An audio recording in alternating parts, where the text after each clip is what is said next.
Does tutoring mainly take place on an evening or weekend? This is one of the most common concerns for anyone considering tutoring. The fear that you'll be heading off out to work just as everyone else is winding down. And I'd be sugarcoating it if I was to say that tutoring fits easily within the school day.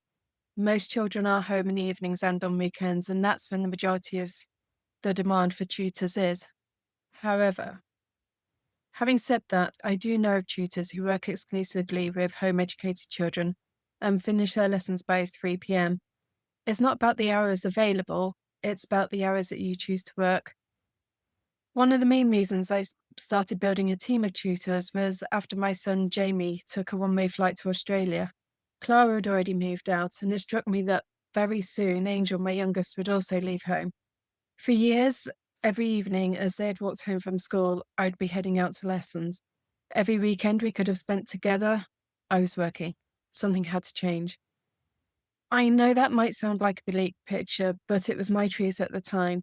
The good news is that it doesn't have to be that way. Yes, demand is high outside of school hours, but that doesn't mean you have to work them all. Some tutors only work in the daytime with home educated children. Others block off specific windows like Monday to Thursday, 4:30 till 7, and stick to that. The key is to be firm with both yourself and the parents.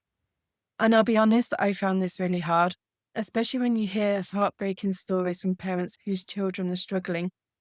Some had lost confidence after repeated test failures, for others because they couldn't keep up with the curriculum. Others were refusing to go to school, and saying no felt like turning my back on them. But building a team of tutors meant I didn't have to carry that burden alone, and neither did the families. Looking back, I was naive when I first started tutoring. I thought helping meant doing everything myself.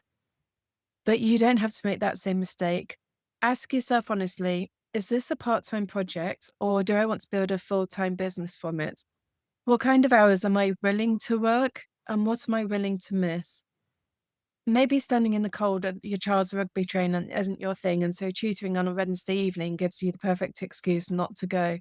But if you do want to be there to cheer them on or just be nearby, then protect that time. Say no, be clear. Your future self will thank you for it. For me, tutoring is about helping as many children as possible regain their confidence in maths and English. But I've learned that I can have a far greater impact by not doing it all alone. I think my favourite analogy of this is that of a football team. And you can't be the player, the coach, the manager all in one go. Build your team, you'll preserve your energy, expand your reach, and stand a far better chance of winning. Can I give you an example? I used to work with a family on a Saturday evening. Each week, I'd confirm the lesson in the morning, only to arrive and find it had been cancelled because the boys had fallen out and they'd gone out with their nan to try and defuse the situation. Don't worry, they'd say, we'd still pay you. But on many occasions, I'd already turned down babysitting or a barbecue at my daughter's house or something in order to be at that lesson. And when we did have the lesson, it was normally to complete the homework that the school had set. And the younger brother clearly wasn't interested in spending his Saturday evening doing that. So he would spend much of the time throwing a rugby ball at the ceiling in order to annoy his sister. And after one particular session, I just kind of politely said to them, sorry, but I won't be able to come back. And it was terrifying to say it, but it was also liberating. And since then, I've only needed to draw that boundary a couple of times. But the knowledge that I can gives me confidence to hold the line. I now know what I will and what I won't tolerate. There are tutors who work only weekday mornings, others who protect their weekends. They've built their businesses with intention, and there's nothing to say that you can't do that. You're in control, and it's okay to say no. In fact, saying no more often can make you more in demand and more valuable. One of our tutors recently messaged me to outline his personal boundaries. He's decided to stop working with higher set math students, where he felt that he wasn't adding enough value, and he's also limited his travel area to avoid the stress of unpredictable traffic. Clear, honest, simple. Perfect. It meant I could support him better and he could show up for his students more fully. Since COVID, online tutoring has transformed everything, and you can now support students from the comfort of your home with more flexibility than ever before. This isn't about restriction, it's about design. And what do you want it to look like?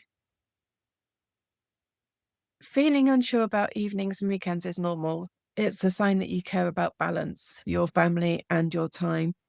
Tutoring doesn't have to take over your life, but it can change it.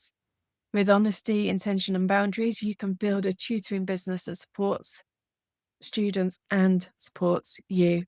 So ask yourself, what does a good life balance look like for me? Then shape your business around that, because when you lead from your values, your work becomes more sustainable, meaningful, and genuinely life changing. Before you jump into tutoring, I've put together a free session starter kit so that you can go into your first lesson feeling confident that you're fully prepared and ready to go. It includes the sheets that I use to prepare my week and my lessons, ensuring that I'm organized both before, during, and after the event. I hope you find it useful too, and if I wish you every bit of good luck in your journey into tutoring. You'll find the link for